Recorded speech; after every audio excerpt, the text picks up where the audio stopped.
Anjali Rajput, EDT की full form बताएं। Ethylene diamine tetraacetic acid. हाँ जी विनीत जी, कुछ समझ में आया? जी सर। दोबारा बोलो अंजलि, एक बार धीरे धीरे बोलो। Ethylene diamine tetraacetic acid. Vineet repeat करो, क्या बोला अभी अंजलि ने?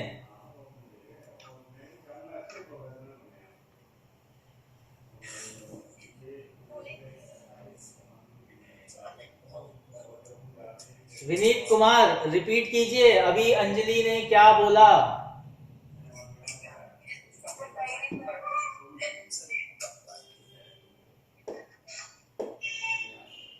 आसिफ अली, आसिफ अली, आवाज आ रही है? सर कुछ कहा है क्या? ना, बड़बड़ा रहा हूं मैं। ध्यान दे ले क्लास में, नहीं तो क्लास से बाहर हो जा। Ethylene sir. सर क्लास में। हाँ जी विनीत जी बताएं। Ethylene, sir. इथाइलिन आगे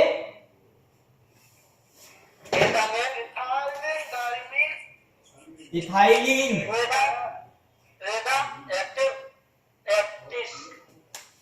दोबारा बोलो। आसिफ बताओ ईडीटी की full form. Sir ethylene diamine tetraacetic acid. टैट्रेटिक नहीं होता, टैट्रा होता है, सीखो। बोलना सीखो। लगता है तुम्हें ना एबीसीडी पढ़ाने की जरूरत है अब। प्रिया पाल, ईडीटी की फुल फॉर्म बोलो।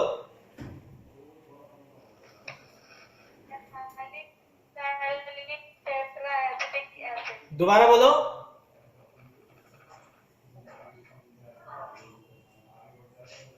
दोबारा रिपीट करो, क्या बोला पहला word? Ethylene diamine tetra acetic acid. ठीक, गुड। विनीत रिपीट करो। Ethylene diamine tetraacetic acidic, acetic acid. हाँ एसिटिक एसिड, एसिटिक टीआईसी है लास्ट में। चलो, काफी लंबा सेशन हो गया खाली ईडीटी को पढ़ने के लिए। तो अब रिक्वायरमेंट में जी एक बात तो समझ में आ गई कि ब्लड सैंपल टाइप क्या होगा जी, ईडीटी ऑफ ब्लड होगा। अब इसको परफॉर्म करने के लिए मैनुअल मेथड में क्या क्या चाहिए, तो उसकी रिक्वायरमेंट की बात करें। अगर रिक्वायरमेंट की बात करें, बोलना सीखो सब लोग, बहुत जरूरी है। नहीं सीखोगे तो लिखने में दिक्कत आएगी। तो सबसे पहले आ जाता है हमारा माइक्रोस्कोप। माइक्रोस्कोप की आपकी ऑनलाइन क्लास अपडेटेड है, आप लिंक में जाके इसकी अपने चैनल में जाके आप देख सकते हैं, कॉलेज का यूट्यूब चैनल पे। और माइक्रोस्कोप एक बहुत बड़ा टॉपिक है, तो इसके बाद में ज्यादा डिस्कस नहीं करूंगा, खाली रिक्वायरमेंट में नाम बता रहा हूं। ये हो गया एक आपका माइक्रोस्कोप। फिर चाहिए होगा आपको टेस्ट ट्यूब, ठीक है। टेस्ट ट्यूब है तो उसका स्टैंड भी चाहिए होगा टेस्ट ट्यूब के साथ में। फिर आपको चाहिए होगा पिपेट। अब पिपेट कौन सी चाहिए होगी, तो ल्यूकोसाइड कर रहे हो, टोटल ल्यूकोसाइड कर रहे हो तो WBC पिपेट चाहिए होगा। पिपेट चाहिए, और साथ साथ में आप टोटल यानी सारा कर रहे हो तो उस सेल को डाइल्यूट करके देखने के लिए आपको डाइल्यूटिंग फ्लूइड भी चाहिए होगा, ठीक है। तो क्या क्या सामान आ रहा है, तो सबसे पहला आ गया आपका माइक्रोस्कोप, उसके बाद आ गया टेस्ट ट्यूब, उसके बाद आ गया आपका WBC पिपेट, उसके बाद आ गया डाइल्यूटिंग फ्लूइड। और ये डाइल्यूटिंग फ्लूइड क्या है, ट्रक्स फ्लूइड के नाम से भी जाना जाता है। ट्रक्स फ्लूइड के नाम से भी जाना जाता है। तो आपको ये ध्यान रखना है कि माइक्रोस्कोप, टेस्ट ट्यूब के साथ में टेस्ट ट्यूब स्टैंड या रैक कह लीजिए, पिपेट हो गया, पिपेट में कौन सा, तो WBC पिपेट हो गया। उसके बाद डाइल्यूटिंग फ्लूइड हो गया, कौन सा, तो WBC डाइल्यूटिंग फ्लूइड हो गया। अगर WBC डाइल्यूटिंग फ्लूइड याद नहीं है तो आप उसे ट्रक्स फ्लूइड के नाम से भी याद कर सकते हैं। उसके बाद ये तो हो गया जी सामान। अब ये सारा कार्यक्रम चलेगा किस पे, तो ये चलेगा आपके न्यूमर चैम्बर पे, ठीक है। इतनी बात समझ में आ गई। तो एक सामान और जुड़ गया आपका इसमें, न्यूमर चैम्बर। ठीक है, तो रिक्वायरमेंट में क्या क्या हो गया, माइक्रोस्कोप हो गया, टेस्ट ट्यूब हो गया, टेस्ट ट्यूब स्टैंड हो गया, WBC पिपेट हो गई, WBC डायल्यूटिंग फ्लूइड हो गया और न्यूमर चैम्बर हो गया। अब न्यूमर चैम्बर दिखता कैसा है, होता क्या है, तो इसकी एक इमेज मैं आपको अभी दिखा देता हूं।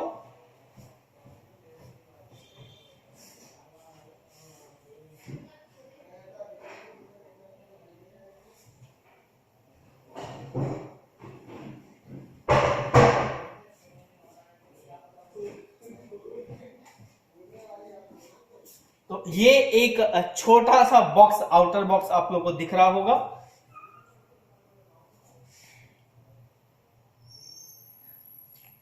अब इसकी अनबॉक्सिंग करते हैं हम साथ में, थोड़ा आराम से करना होगा कि ये गिर के टूट ना जाए। तो ये है आपका न्यूमर चैम्बर।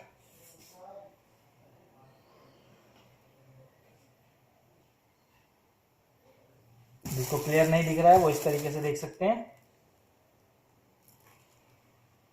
आप वीडियो लिंक डिस्क्रिप्शन जो है उस पर भी आप देख सकते हो। तो ये न्यूमर चैम्बर है। अब इसमें जो ये शाइनिंग पार्ट आपको दिख रहा है, ये जो शाइनिंग पार्ट आपको दिख रहा है, ये शाइनिंग पार्ट में एक स्ट्रक्चर बना होता है, ठीक है, और ये स्ट्रक्चर ही आपको हेल्प करता है काउंट करने में। और ये स्ट्रक्चर कैसा होता है, तो यहां ध्यान दीजिए, ये स्ट्रक्चर इस तरीके का होता है। और ये जो W मार्क्स हैं, ये आपको जो W मार्क्स दिख रहे हैं, यहां पे ल्यूकोसाइट काउंट किए जाते हैं। क्लियर हो गया? एक बार मैं जूम इन करके दिखा देता हूं, आप वीडियो पॉज करके भी देख सकते हैं। ये जो W मार्क्ड है,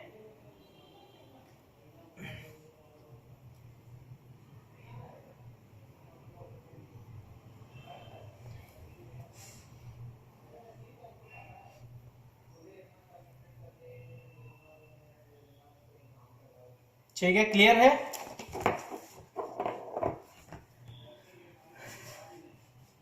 अब बात कर लेते हैं कि भाई मटेरियल रिक्वायर्ड समझ में आ गया, पिक्चर समझ में आ गई, न्यूमर चैम्बर सबको समझ में आ गया कैसा होता है, देख लिया।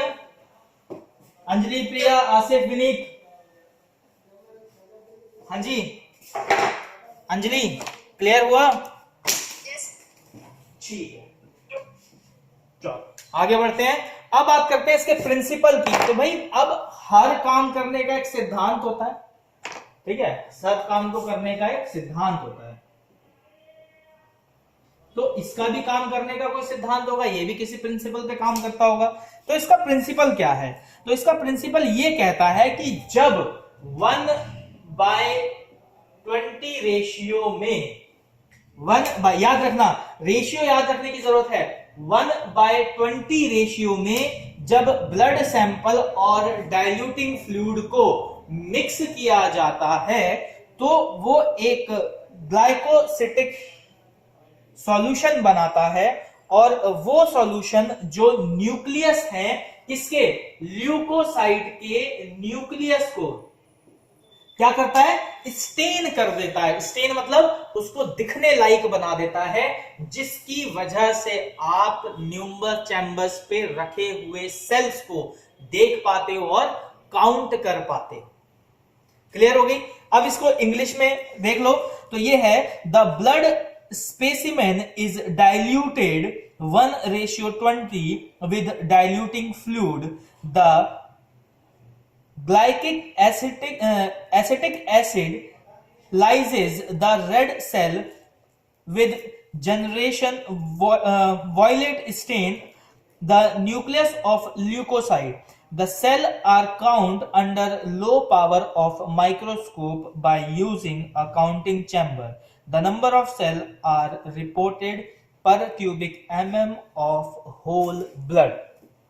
ठीक है, दोबारा हिंदी में समझ लो कि जब आपका blood sample WBC diluting fluid के साथ 1:20 में मिक्स होता है तो वो रेड सेल को हटा देता है, स्टेन से नहीं होने देता, और जो व्हाइट ब्लड सेल्स हैं, जो ल्यूकोसाइट हैं, उसके न्यूक्लियस को स्टेन कर देता है, जिससे वो विजिबिलिटी में आ जाते हैं, वो आप देख सकते हो लाइट में, और वही उसको हम न्यूमर चैम्बर की हेल्प से उस मिक्सचर को जब हम न्यूमर चैम्बर पे रखते हैं और माइक्रोस्कोप में लो पावर पे चेक करते हैं तो हमें ल्यूकोसाइट नजर आते हैं। तो वो ल्यूकोसाइट जो हैं फिर हम काउंट करना शुरू करते हैं। अब काउंट करना कैसे शुरू करते हैं तो इस पिक्चर के हेल्प से समझो भाई, ये है हमारा न्यूमर चैम्बर पूरा।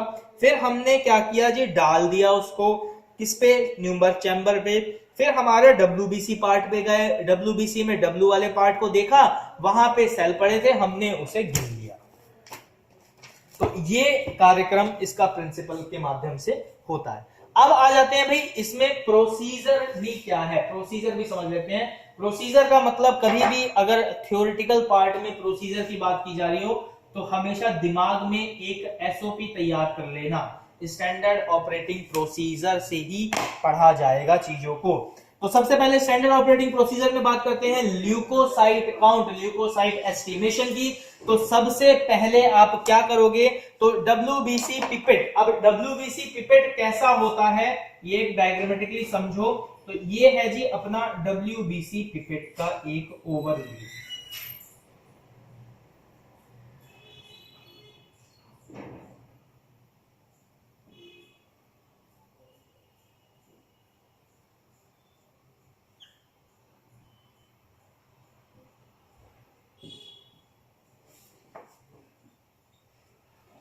अब इसमें आप देख रहे हो कि मैंने एक बिड बना रखा है, ये स्टोन है एक तरीके का, ये व्हाइट कलर का होता है। ये ग्लास का पार्ट है, ये रबड़ बल्ब है जहां से आप हेल्प से इसमें पिपेटिंग करते हो। यहाँ 0.5 मार्क है, यहाँ 1 मार्क है और यहाँ 11 मार्क है। ठीक है, तो अब होता क्या है भाई, 0.5 तक तो आप ब्लड पिपेट करते हो, फिर 0.5 से 11 मार्क तक आप डाइल्यूटिंग फ्लूइड करते हो। जब ये डाइल्यूटिंग फ्लूइड इस बल्ब में जाता है तो क्या होता है, आप मिक्सिंग शुरू करते हो। और मिक्सिंग हमेशा याद रखना लैब्स में इस तरीके से या जेंटली की जाती है, विगरसली नहीं की जाती है। किसी भी टाइप की मिक्सिंग कभी भी लेबोरेटरी में विगरसली नहीं की जाएगी, आप जेंटली करोगे और रोटेटली करोगे, मतलब एंटी क्लॉकवाइज या क्लॉकवाइज। ठीक है, विगरस एक्शन नहीं करना होता। तो ये मिक्स करोगे, मिक्स करने के बाद क्या होगा जी, तो मिक्स करने के बाद अब फ्लूइड तो यहां है, यहां पे रिएजेंट होगा, तो क्या करोगे जी, पहला ड्रॉप को आप डिस्कार्ड कर दोगे, हटा दोगे। जब यहां से कंटेंट आना शुरू होगा, जो पहला ड्रॉप मतलब 0.5 से सॉरी ये 1 से जो टिप तक का पार्ट था वहां का आ गया, उसमें खाली डाइल्यूटिंग फ्लूइड था, वो बाहर आ गया। अब आपका जो अंदर मिक्सचर है उसको क्या किया आपने, न्यूमर चैम्बर पे जो काउंटिंग एरिया है उसमें पोर कर दिया। ठीक है, जब पोर कर दिया तो उसको थोड़ी देर के लिए रूम टेम्परेचर पे सेटल होने के लिए छोड़ दिया।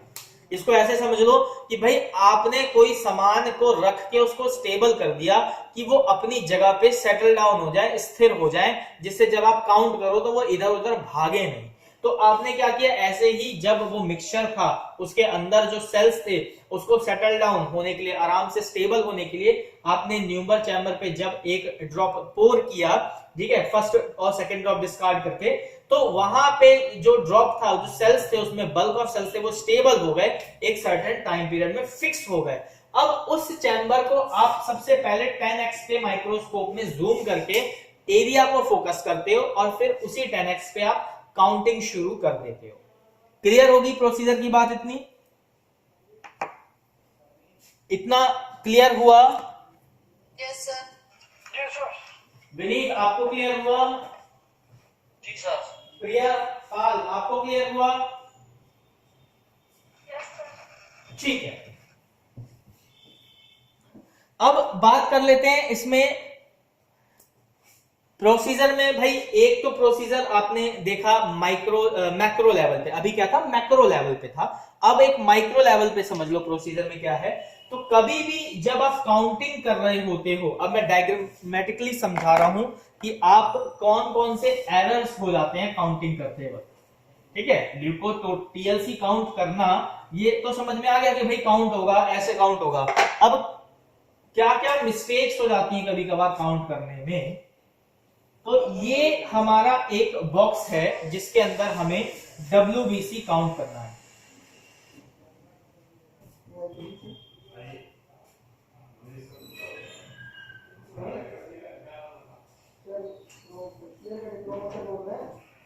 ठीक, सर हाँ पहले की वजह से मैं क्लास कट कर रहा हूँ। कोई बात नहीं, ठीक है बेटा, आप जाओ अपना कर लो, कोई दिक्कत नहीं है, नो प्रॉब्लम। वीडियो देख लेना बाद में, हाँ यूट्यूब पे वीडियो देख लेना। लास्ट पार्ट ये है, कोई दिक्कत वाली बात नहीं है, बस छोटा सा ही बचा हुआ है मैटर। अब यहाँ पे मान लो 2 सेल यहाँ पड़े हुए हैं, एक सेल इसके बीच में पड़ा है, तो ये जो बीच वाला सेल है, ये जो बीच वाला सेल है, आप इसको काउंट नहीं करोगे, ठीक है, आप इसको काउंट नहीं करोगे। जो बॉक्स के अंदर है सेल, सिर्फ उसी को काउंट किया जाएगा। नहीं समझ में आए तो दोबारा पूछ लेना। जो सेल्स है वो आपका सिर्फ अंदर वाला जो सेल, बॉक्स के अंदर सेल होगा, सिर्फ उसी को काउंट किया जाएगा। बीच वाला जो लाइनिंग सेल है उसको काउंट नहीं किया जाएगा, ठीक है। तो आज का जो डीएलसी ल्यूकोसाइट या व्हाइट ब्लड सेल आप कह लीजिए, इसकी क्लास यहीं पे समाप्त की जाती है। उम्मीद करता हूं कि आपको समझ में आया होगा, इंटरेस्टिंग लगा होगा। आज की क्लास में इतना ही, धन्यवाद।